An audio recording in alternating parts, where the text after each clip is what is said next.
Olá, meu nome é Arielle, eu sou graduanda em zootecnia e estarei fazendo uma breve apresentação no tecido nervoso da disciplina de histologia sob a docência do professor Adelson.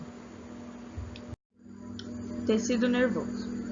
Bom, o tecido nervoso ele é oriundo da ectoderme, possuindo pouca matriz extracelular, sendo vascularizado e especializado. Este tecido ele é distribuído pelo organismo formando uma rede de comunicações e ele está dividido em duas partes principais, que é o sistema nervoso central e o sistema nervoso periférico. O tecido nervoso ele apresenta dois principais componentes, que são os neurônios, responsáveis pela transmissão dos impulsos nervosos, com células com longos prolongamentos, e os vários tipos de células da glia ou neuroglia, que sustentam esses neurônios e também participam de outras funções importantes, mostrando as estruturas e funções que ele é responsável de uma forma bem básica e simples. Aqui mostrando do que o sistema nervoso central é composto do cérebro e da medula espinhal, e o sistema nervoso periférico pelos nervos e gânglios.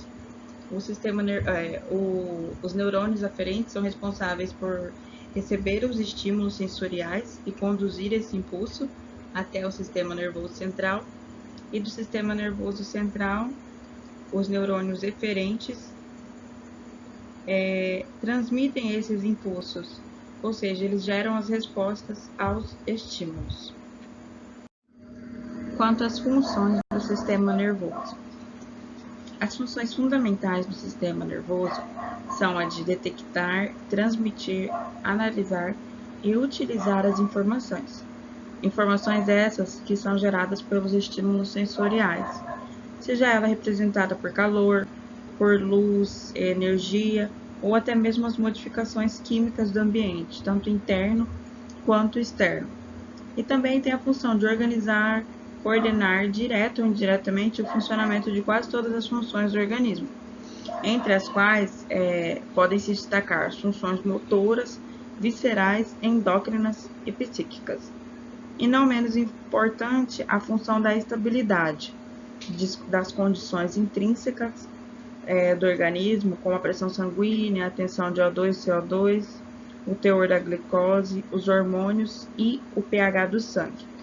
E participa também dos padrões de comportamento dos seres vivos. Os neurônios são as células responsáveis por transmitir esses impulsos nervosos. São células que formam um sistema nervoso composta pelo corpo celular, que contém núcleo do qual partem os prolongamentos, e esses neurônios, eles possuem uma morfologia complexa, porém eles apresentam três estruturas que são indispensáveis, que são os dendritos, que são esses prolongamentos aqui, numerosos, especializados na função de receber o estímulo do meio ambiente de células epiteliais, sensoriais ou até mesmo de outros neurônios. Tem o corpo celular, que é esse aqui, que ele é o centro trófico da célula e ele também é capaz de receber os estímulos. E o axônio, que é essa regiãozinha aqui, que ele é o único prolongamento especializado na condução dos impulsos, que transmitem informações do neurônio para as demais células do sistema nervoso como um todo. Aqui é uma rápida imagem de um neurônio. Aqui na parte de cima é do sistema nervoso central e aqui embaixo do sistema nervoso periférico. As demais denominações eu irei explicar um pouquinho para frente. Quanto às classificações dos neurônios, eles são classificados de acordo com a sua morfologia, sendo elas os neurônios multipolares. Eles apresentam mais de 2 prolongamentos celulares, Os neurônios bipolares, eles são compostos por um dendrito e um axônio somente, e os neurônios pseudo-unipolares, que são aqueles que apresentam próximo ao corpo celular um prolongamento único, mas que posteriormente ele pode ser dividido em duas partes, que dirige-se uma para o ramo da periferia e outro para o sistema nervoso central. Esse tipo de neurônio pseudo-unipolar ele aparece na vida embrionária, sob a forma de neurônios bipolares. E durante o seu desenvolvimento, esses dois prolongamentos se aproximam e se fundem por um pequeno percurso próximo ao pericárdio. E eles podem ainda ser classificados de acordo com as suas funções, que são os neurônios motores, eles controlam os órgãos efetores, como, por exemplo, as glândulas exócrinas, endócrinas e as fibras musculares. E os neurônios sensoriais, eles recebem estímulos sensoriais do meio ambiente e do próprio organismo. E interneurônios são aqueles que estabelecem conexões entre outros neurônios, formando assim circuitos complexos. Aqui é um desenho baseado em uma micrografia que mostra algumas estruturas presentes na célula. As sinapses. O que são essas sinapses? São os locais de contato entre os neurônios ou entre neurônios de outras células que são responsáveis pela transmissão dos impulsos nervosos. Aqui são as células da glia, aqui são os córpulos de início, ou eles também podem ser denominados grânulos de início, que são acumulações basófilas que se encontram no citoplasma das células nervosas. Aqui outra sinapse, glia, e aqui é o cone de implantação. Esse cone de implantação é onde vai emergir um axônio. Aqui é a micrografia de um neurônio motor, que é uma célula bem grande da medula espinhal, que aqui é o citoplasma mostrando os grânulos de início. Aqui é o corpo celular. Aqui é o núcleo, bem corado. E esse prolongamento aqui é um dendrito.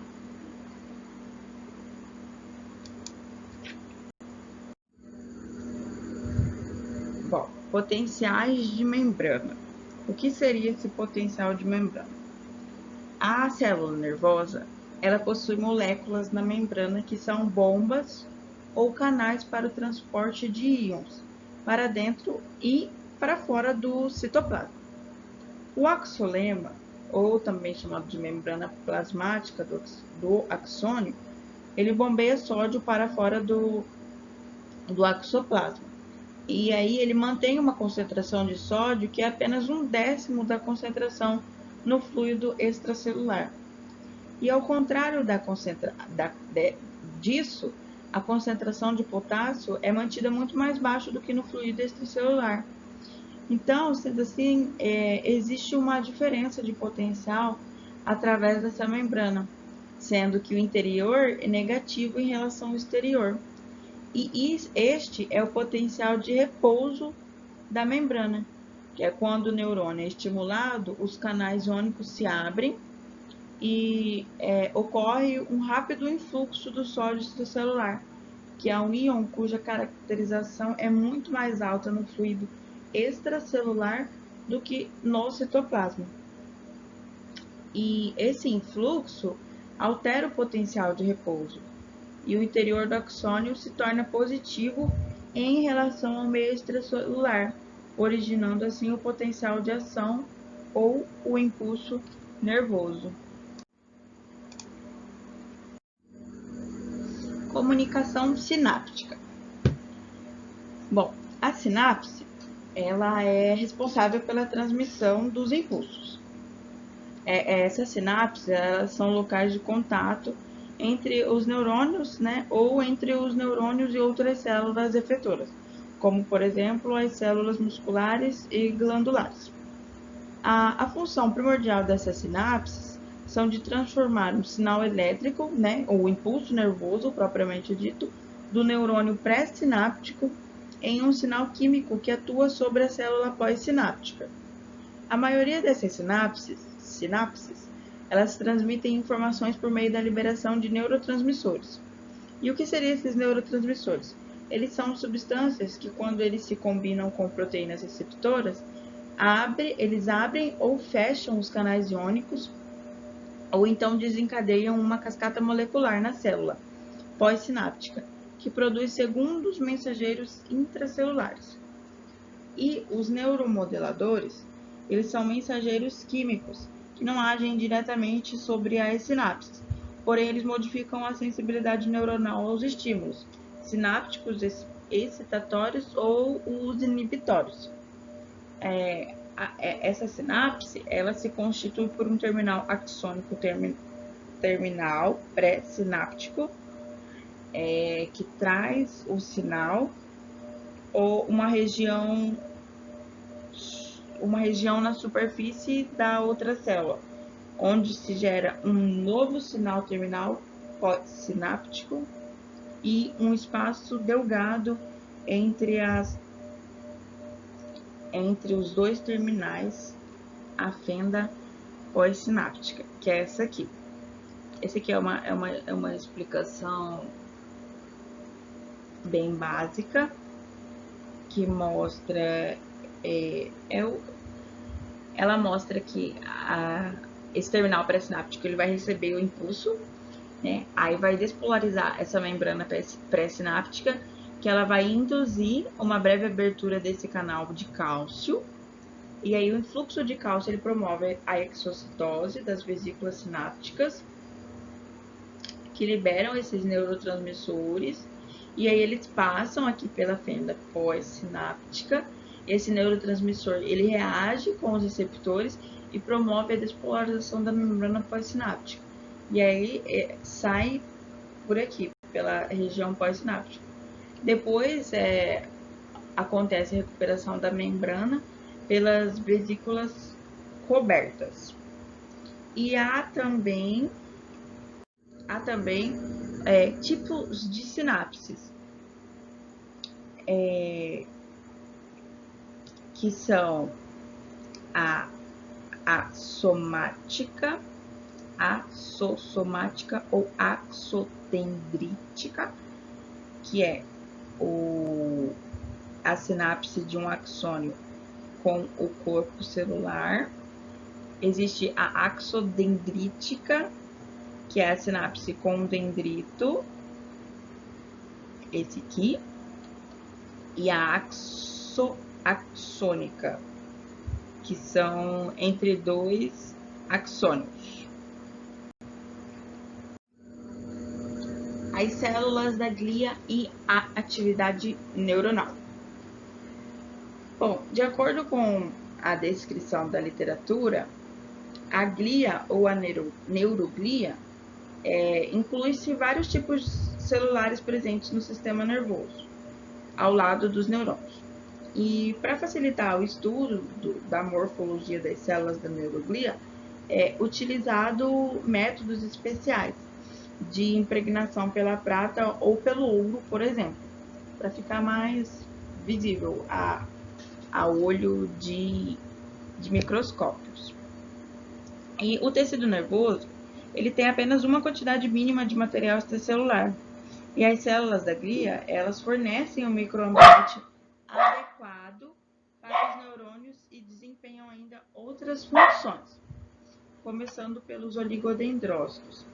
Esses oligodendrócitos são responsáveis por produzirem as manhas de mielina, que elas servem de isolantes elétricos para os neurônios do sistema nervoso central.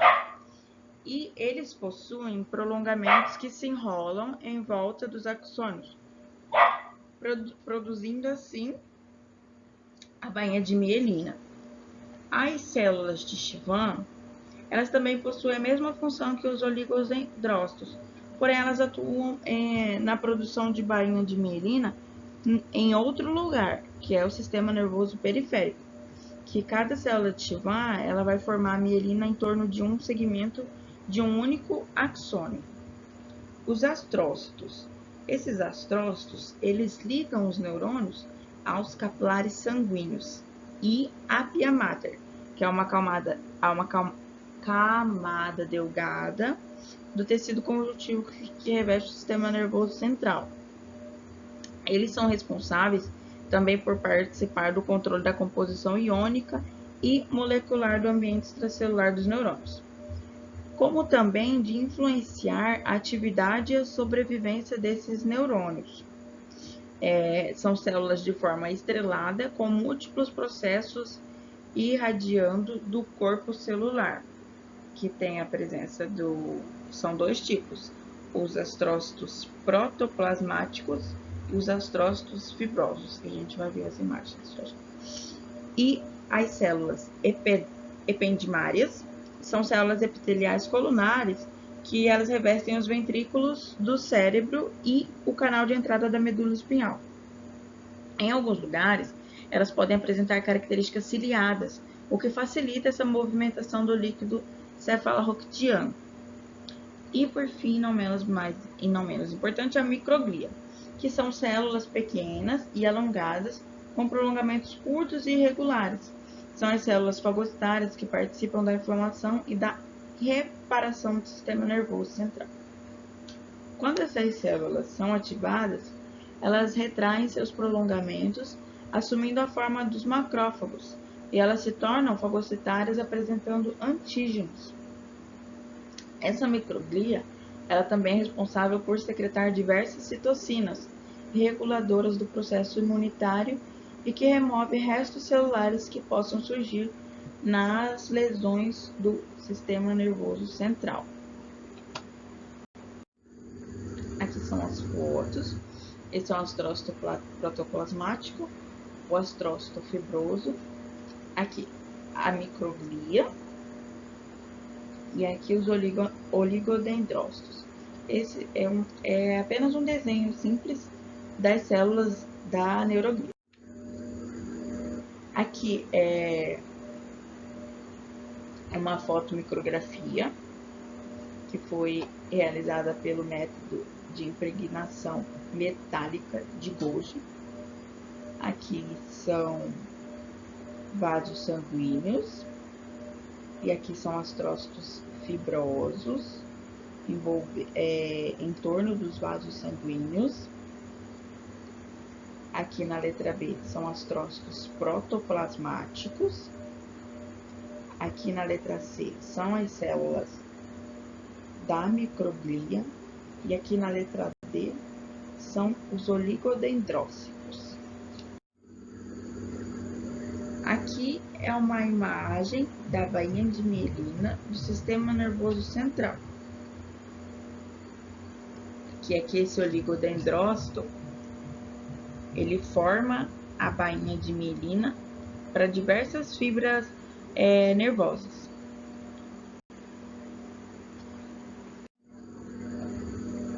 Aqui é um corte do cérebro impregnado pelo método da prata, mostrando os astrócitos fibrosos com seus prolongamentos na superfície externa desses vasos sanguíneos aqui. Sistema nervoso central. Bom, ele é constituído pelo cérebro, cerebelo e a medula espinhal. E ele contém uma consistência de uma massa mole. Quando ele é submetido a corte, o cerebelo e a medula, eles mostram regiões brancas, que é representada pela região branca, e região acinzentada, que é representada pela substância cinza. E a distribuição da mielina é responsável por essa diferença de cor. Por que a diferença de cor? Porque no sistema nervoso existe uma segregação entre os corpos celulares dos neurônios, que eles podem ser reconhecidos no encéfalo e na medula, através da sua distinção de cor, né? A substância branca e a substância cinzenta. A substância cinzenta, ela mostra essa coloração quando assim vista pelo microscópio, porque ela é formada por corpos celulares dos neurônios e as células da glia, contendo os prolongamentos dos neurônios. E a substância branca, assim chamada, ela não contém corpos celulares dos neurônios. Ela é constituída principalmente por prolongamento da neuroglia e as células da glia. E ela é assim chamada porque quando ela é vista no material do microscópio, ela tem um material esbranquiçado, que é denominado mielina, que envolve certos prolongamentos dos neurônios, também conhecida por axônio. Os neurônios de certas regiões do córtex cerebral, eles recebem e processam impulsos aferentes, que são os impulsos sensoriais. E em outras regiões, os neurônios eferentes, né, que são os neurônios motores que vão dar respostas aos estímulos. E eles geram impulsos que vão controlar os movimentos involuntários. Com isso, as células do córtex cerebral, elas integram as informações sensoriais e iniciam as respostas voluntárias. Esse córtex cerebelar, ele tem 3 camadas. A camada molecular, que é denominada a camada mais externa, né? A camada central, que é composta pelas grandes células de Purkinje, e a camada granulosa, que é a camada interna. As células de Purkinje, elas são muito grandes, são bem visíveis e seus dendritos são bem desenvolvidos, tendo um aspecto de leque. Aqui é um corte transversal da medula espinhal, na transição entre a substância branca e a substância cinzenta.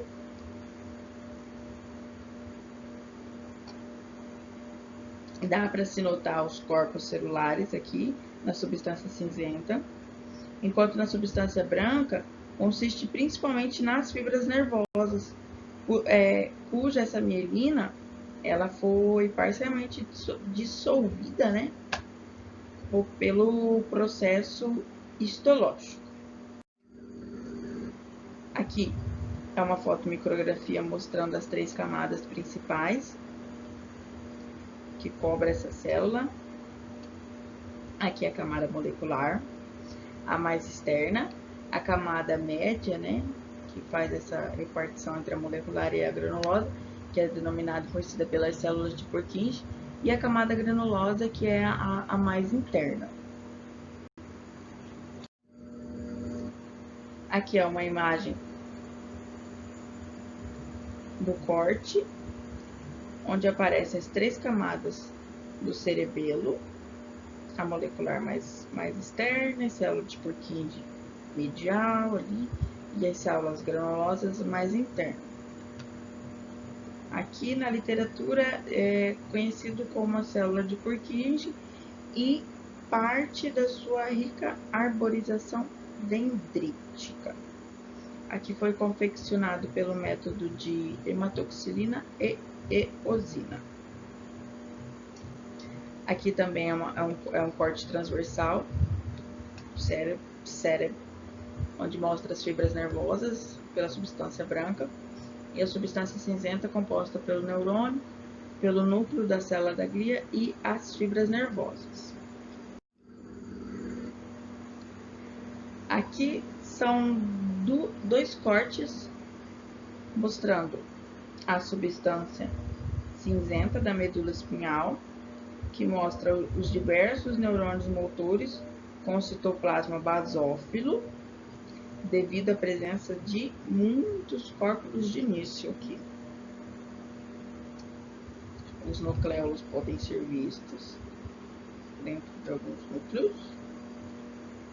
E os neurônios estão circundados pelos prolongamentos neuronais e das células da glia. Aqui é um corte também e da substância cinzenta da medula espinhal. Aqui nota-se os prolongamentos dos neurônios e das células da glia. E dá para se notar que as células da glia possuem os núcleos esféricos e pequenos. As meninges. As meninges, elas são membranas do tecido conjuntivo que envolvem a caixa craniana e o canal vertebral que contém o sistema nervoso central. Elas são formadas por 3 camadas de fora para dentro. São principais. São elas a dura mater, aracnoide e a pia mater. Bom, a dura mater ela é a meninge mais externa, que é constituída por tecido conjuntivo denso, seguido com o periósteo dos ossos da caixa craniana.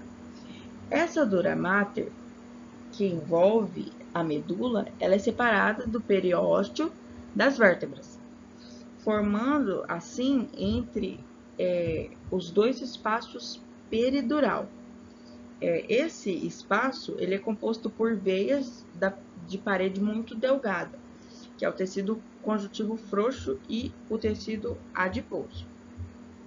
Já a aracnoide, ela é composta por tecido conjuntivo sem os vasos sanguíneos, e as suas superfícies, elas são todas revestidas pelo mesmo tipo de epitélio simples pavimentoso, que apresenta 2 partes, uma em contato com a dura mater, sob a forma de membrana, e a outra constituída por traves que ligam a aracnoide com a pia mater.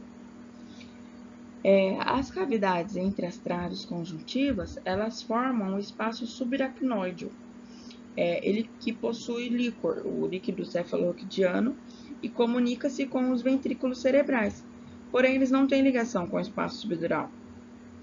Então, o espaço subaracnoide ele é cheio de líquido que constitui um colchão hidráulico, fazendo com que o sistema nervoso central ele seja protegido contra futuros traumatismos. Essa aracnoide ela forma em certos lugares expansões que perfuram a dura mater, fazendo saliências, e daí elas terminam como dilatações, denominadas vilosidades da aracnoide.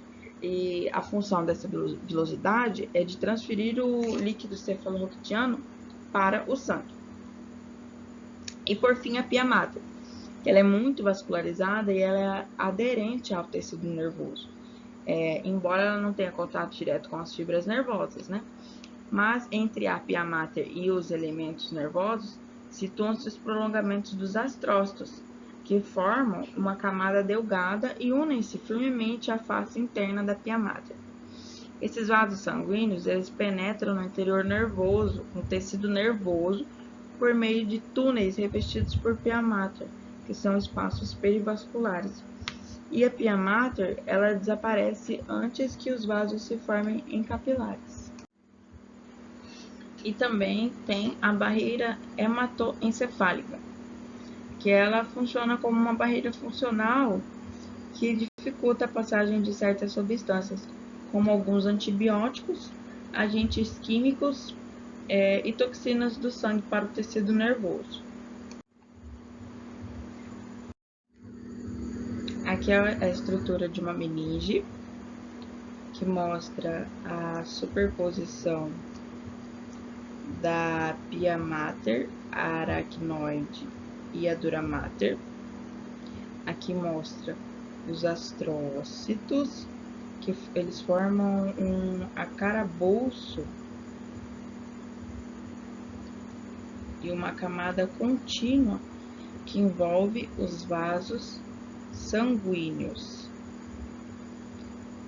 Aqui é os astrócitos, aqui é o espaço subaracnoide, aqui, nesse vãozinho aqui, é a aracnoide, aqui é a dura mater, Bem aqui assim é o espaço subdural, aqui é o vaso sanguíneo e aqui é a pia mater. Os plexos coroides e o líquido cefalorraquidiano. Bom, ele é constituído por tecido conjuntivo frouxo da pia mater. Ele é revestido por epitélio simples, cúbico ou colunar, cujas células elas são transportadoras de íons, que são dobras da pia mater ricas em capilares fenestrados e dilatados, que fazem saliências para o interior dos ventrículos, e a sua principal função é secretar o líquido cefalorraquidiano, que contém apenas pequena quantidade de sólidos e ocupa a cavidade dos ventrículos. Aqui é uma foto micrográfica do corte do plexo coroide, que é constituído por uma parte central do tecido conjuntivo frouxo, com muitos capilares sanguíneos, coberto por epitélio cúbico simples, que são essas regiões aqui.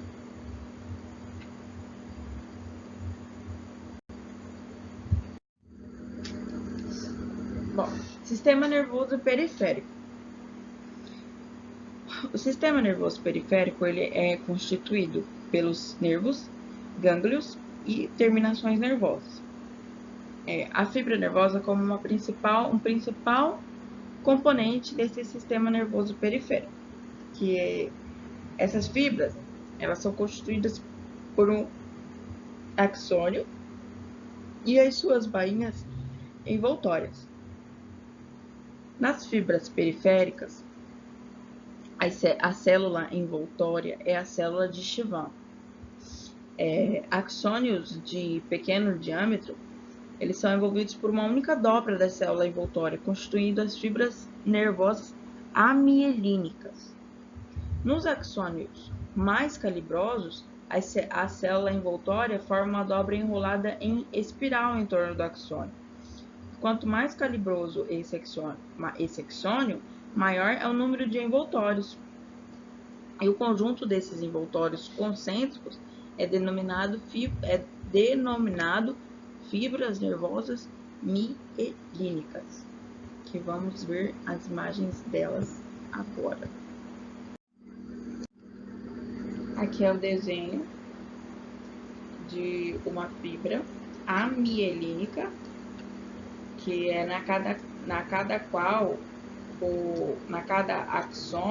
axônio ele tem seu próprio mesaxônio. E quando esses axônios são muito finos, no caso desse desenho aqui, eles podem se juntar no mesmo compartimento da célula de Schwann. Nessa segunda imagem, é a demonstração das 4 fases sucessivas da formação da mielina pela membrana da célula de Schwann, que aqui é quando essa célula de Schwann ela vai envolver esse axônio, e aí subsequentemente no final ela vai ter o mesaxônio interno e o mesaxônio externo. Aqui é um desenho tridimensional, esquemático, que mostra a estrutura de uma fibra mielínica e uma fibra amielínica. Na número 1 é composta pelo núcleo e o citoplasma. Na número 2 é o axônio. Na número 3 é o microtúbulo. No 4, os neurofilamentos. 5 são a bainha de mielina. O 6 é o mesaxônio. O 7 é o nódulo de Ranvier. 8 são interdigitação dos processos das células de Schwann. 9 é a vista lateral de um axônio amielínico e, e, e 10 é a lâmina basal. E o que seria esse nódulo de Ranvier? Entre as células da glia, quando eles envolvem o axônio, existem pequenos espaços que são denominados nódulos de Ranvier, que é onde a membrana do neurônio ela fica exposta. Aqui é uma micrografia de um nervo com fibras mielínicas e amielínicas. Aqui no centro é uma célula de Schwann. Aqui desse lado aqui é uma célula do perineuro. Nessa micrografia menor aqui é um axônio mielínico. Essas setas indicam o citoplasma das células do perineuro.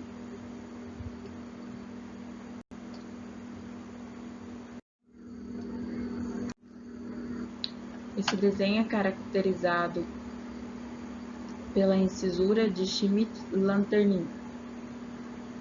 Essa incisura se dá pelo aprisionamento de certa quantidade do citoplasma da célula de Schwann durante a formação da mielina. Esse desenho do centro representa uma fibra nervosa. Essa partinha pontilhada aqui é o axônio que está sendo envolvido pela mielina, essa parte negra, e pelo citoplasma da célula de Schwann. Aqui nesse quadrado temos a incisura de Schmidt-Lanternin e aqui o nódulo de Ranvier.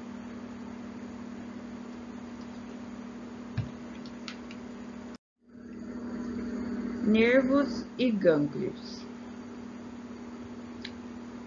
Bom, os nervos no sistema nervoso periférico, essas fibras nervosas, elas se agrupam em feixes, dando origem aos nervos, que é o tecido de sustentação dos nervos. Ele é constituído por uma camada fibrosa mais externa do tecido conjuntivo denso, denominada epineuro, que reveste o nervo e preenche os espaços entre os feixes das fibras nervosas.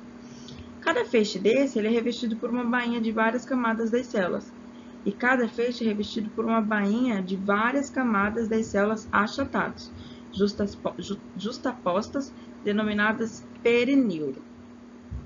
Dentro da bainha perineal encontram-se os axônios, que são envolvidos pela bainha de células de Schwann, com sua lâmina basal e envoltório conjuntivo, constituído por fibras reticulares sintetizadas pela célula de Schwann, que é denominada endoneuro. E os nervos estabelecem comunicação entre os centros nervosos e os órgãos da sensibilidade e efetores. Eles possuem fibras aferentes e eferentes. Os gânglios, eles são acumulados de neurônios localizados fora do sistema nervoso central. Em sua maior parte, eles são órgãos esféricos protegidos por cápsulas conjuntivas e associadas a nervos. Conforme a direção do impulso nervoso, os gânglios podem ser sensoriais ou do sistema nervoso autônomo. Aqui tem um esquema bem legal, que é quando você coloca a mão ou qualquer outra parte do corpo em um objeto muito quente, logo você tira. Que é quando a pele ela recebe o estímulo do seu corpo, de algum lugar da sua pele, que vai mandar para cá, vai passar por todas essas estruturas até chegar no interneurônio. O interneurônio ele vai ativar o neurônio que vai mandar uma resposta para o músculo. Aqui é uma imagem, uma fotomicrografia eletrônica de um corte transversal, né? Mostrando, aqui são fibras de colágeno. Aqui é a epineuro, a camada mais externa, a perineuro medial e a endoneuro, que é a camada mais interna. E que tem o axônio e a bainha de mielina. Aqui outra foto de micrografia demonstrando isso. E o sistema nervoso autônomo.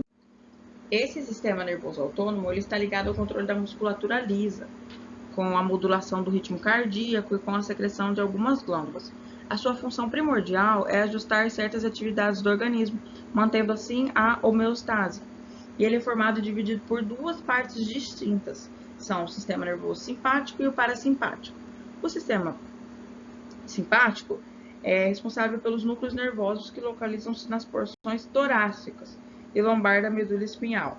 E o mediador dessas fibras pós-ganglionares do simpático é a noradrenalina. E no sistema parasimpático, os nervos se localizam no encéfalo e na porção sacral da medula espinhal. E o segundo neurônio do parasimpático fica em glândulos menores, como por exemplo na parede do estômago.